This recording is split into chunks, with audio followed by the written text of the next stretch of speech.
ಶಾಸಕರ ರಾಜೀನಾಮೆಯಿಂದ ಕೈ ಪಾಳ್ಯದಲ್ಲಿ ಟೆನ್ಷನ್ ಶುರುವಾಗಿದೆ.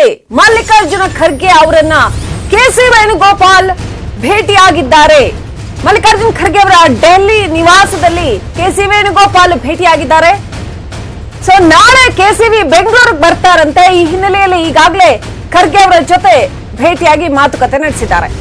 ರಾಜ್ಯದಲ್ಲಿ ನಡೀತಾ ಇರತಕ್ಕಂತ ಕ್ಷಿಪ್ರ ರಾಜಕೀಯ ಬೆಳವಣಿಗೆಗಳು ಕಾಂಗ್ರೆಸ್ ಪಾಳ್ಯದಲ್ಲಿ ಸ್ವಲ್ಪ ಗೊಂದಲ ಮೂಡಿಸಿದೆ. ನಾಳೆ ಅತೃಪ್ತ ಶಾಸಕರ ಜೊತೆ ಕೆಸಿ ವೇಣುಗೋಪಾಲ್ ಸಮಾಲೋಚನೆ ಮಾಡ್ತಾರಂತೆ. ಸೊ ಅದಕ್ಕೂ ಮುಂಚೆ ಸೀನಿಯರ್ ಲೀಡರು ಖರ್ಗೆ ಅವರ ಮನೆಗೆ ಹೋಗಿ ಅವ್ರನ್ನ ಭೇಟಿ ಮಾಡಿ ಮಾತಾಡ್ಕೊಂಡು ಬಂದಿದ್ದಾರೆ.